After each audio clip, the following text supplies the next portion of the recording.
Student, today I am going to teach you class 8 subject social study history chapter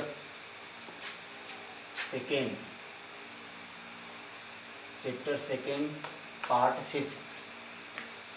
student,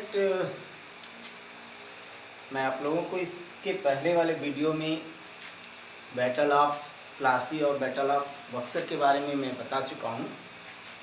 अब battle of Buxar और प्लासी में मैंने बताया था कि बक्सर का क्षेत्र और प्लासी का क्षेत्र जो था उसमें बंगाल उड़ीसा का जो क्षेत्र था, कर्नाटक का जो क्षेत्र था, उस पर जो है अंग्रेज़ों का पूरी तरह से जो है अधिकार हो गया था।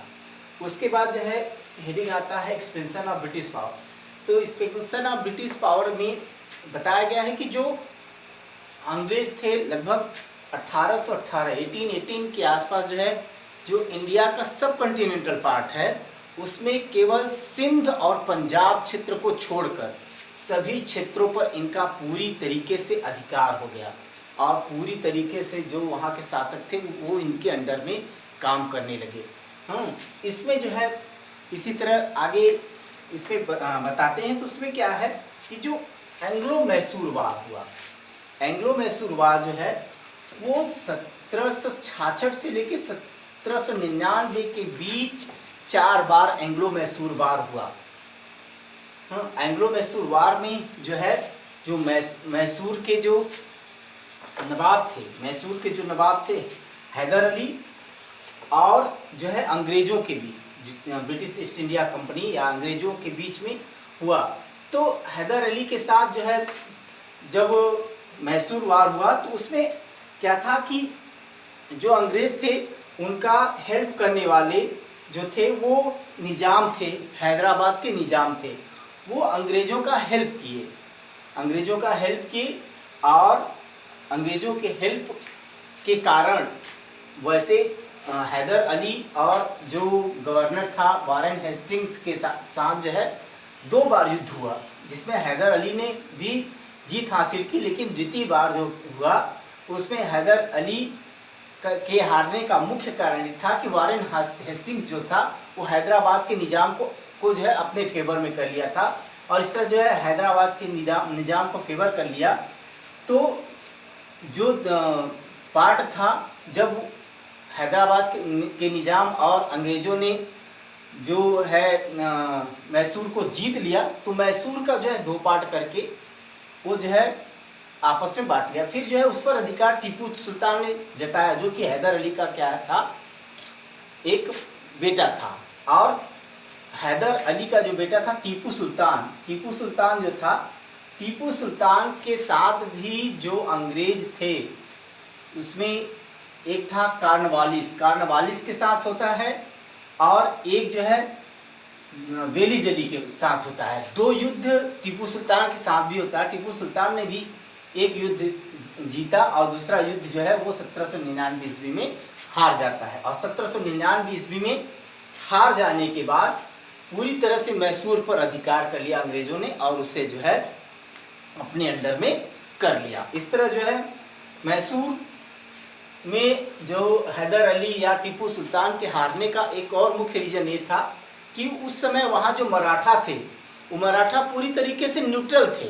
उन्होंने न तो अंग्रेज़ों का हेल्प किया और न ही हैदर अली का। अगर वहाँ हैदर अली या टीपू सुल्तान का मराठों के द्वारा हेल्प होता तो शायद जो भारत के अलग अलग प्रांत के छोटे छोटे राजा और राजपूत आपस में लड़ते रहते थे जिसका फ़ायदा अंग्रेज़ों ने उठाया, उसका फ़ायदा यहाँ मैसूर वार में जो है नहीं उठा पाते। लेकिन जो मराठा थे वो न्यूट्रल थे, उसके कारण जो है इसमें हैदर अली जो है वो हार जाते हैं या टीपू सुल्तान हार जाता है और अंत में क्या है जो मैसूर का क्षेत्र था उस पर अंग्रेज़ों का अधिकार हो जाता है। अब एंग्लो मराठा वार की बात करते हैं। तो एंग्लो मराठा वार जो है वो अंग्रेज़ों के साथ 3 बार एंग्लो मराठा वार लड़ा गया, लेकिन तीनों बार क्या है जो अंग्रेज़ थे वो मराठों को हरा दिए और मराठों को हराने का रीज़न ये था कि जो मराठा थे वो तो शक्तिशाली थे लेकिन क्या था वो एक यूनिटी में नहीं थे और अलग अलग कई पार्ट में बटे हुए थे, अलग अलग कई हिस्से में ये अपने आप को जो बांट के रखे थे, कई गुटों में बटे हुए थे, जो कि मुख्य तरफ देखा जाए तो पेशवा के अलग अलग भाग में वो जो है बटे हुए थे। और इसका फायदा उठा करके लॉर्ड हेस्टिंग्स ने जो है 1818 ईस्वी में जो है वो मराठों पर आक्रमण किया, और आक्रमण के बाद मराठों को जो है उसके अंडर में आना पड़ा, और पेशवा जो है अपने पद से हटा दिया जाता है, पेशवा को उसके पद से हटा दिया जाता है। और इस तरह जो प्रोविंसेस थे, प्रांत, जो पेशवा का प्रोविंस था वो उसे बॉम्बे प्रोविंस में मिला दिया जाता है। और उस समय जो मराठा चीफ हुआ करते थे, जिन्होंने सब्सिडरी ट्रीटी साइन किया, उनमें से हलकर, सिंधिया, गायकवाड़ और भोसले, ये 4 जो मराठा चीफ थे, उन्होंने सब्सिडरी ट्रीटी को, जो कि अंग्रेजों का सब्सिडरी ट्रीटी था, उसको साइन किया और अंग्रेजों के अंडर में आ गए। अब सब्सिडरी ट्रीटी क्या होता है? सब्सिडरी ट्रीटी अंग्रेजों द्वारा एक ऐसा थ्योरी निकाला गया, उस थ्योरी के अनुसार अंग्रेज चाहते थे कि या तो जो इंडियन प्रोविंस पर शासन करने वाले अलग अलग जो है शासक थे, प्रोविंसेस पर शासन करने वाले अलग अलग शासक थे, क्योंकि वो छोटे छोटे प्रांत में बटा हुआ था भारत, और आपस में वो लड़ते रहते थे। उसका फायदा उठा करके अंग्रेज उन पर अपना जो है सब्ड्यू जो है लगाते थे। कहने का मतलब कि वो शासन करना चाहते थे, और जो वहाँ के शासक थे वो उनके सबऑर्डिनेट की तरह शासन करते थे। कहने का मतलब है पूरा कंट्रोल जो है अंग्रेजों का उनके ऊपर होता था, और वो उनको विवश होकर के अंग्रेजों के साथ जो है एक ट्रीटी साइन करना पड़ता था, जिसको सब्सिडरी ट्रीटी कहा जाता था। उसके तहत जो भारतीय शासक हुआ करते थे, वो उसके लिए अंग्रेजों को अपना जो है प्रांत का कुछ हिस्सा दिया करते थे, या रेंट की तरह दिया करते थे। तो उससे क्या होता था कि उसके लिए अंग्रेज कहते थे कि उन पर कोई भी आंतरिक वाह जो आक्रमण होगा, उसके लिए जो अंग्रेजों की सेना है वो उनका सहायता करेगा। तो इस तरह क्या है कि जो भारतीय शासक थे, उनके पास अपना कोई जो है सेना नहीं रह गया, वो जो है अंग्रेजों पर डिपेंड हो गए, और उनके जो अपने सैनिक थे, या जो उनके अपने काम करने वाले जो लोग थे, उनके शासन व्यवस्था को चलाने वाले, वो अनएम्प्लॉय हो गए, और पूरी बागडोर जो है अंग्रेजों के हाथ में आ गई। और यहाँ से जो भी इकोनॉमी हुआ करता था, जो धन होता था, उसको जो है अंग्रेज यहाँ से प्रांतों से ले जाया करते थे, और धीरे धीरे प्रांत जो है कमज़ोर होता गया। यहाँ के लोग जो है बेरोजगार होते गए, और दमनकारी नीति के कारण उनका दमन होता चला गया, और अंग्रेज जो है अपना साम्राज्य फैलाते चले गए, और यहाँ के जो भारतीय थे वो धीरे धीरे कमज़ोर होते चले गए। इसलिए आज के इस वीडियो में बस इतना ही।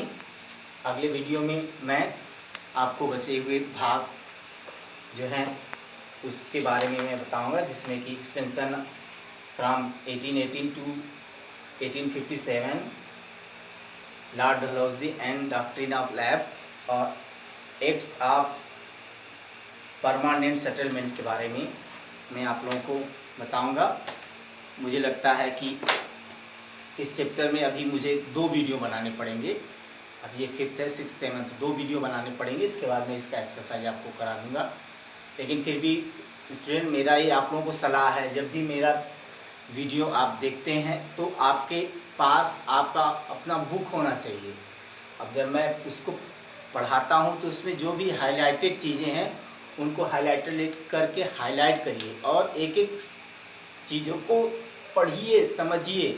अगर उसमें कुछ नहीं समझ में आता है तो हेल्प बॉक्स दिया गया है जो स्कूल के द्वारा बनाया गया है, उस में अपना कमेंट डालें, उसको जो है निवारण करने की पूरी कोशिश की जाएगी। इसी के साथ मैं आज का ये वीडियो यही समाप्त करता हूँ।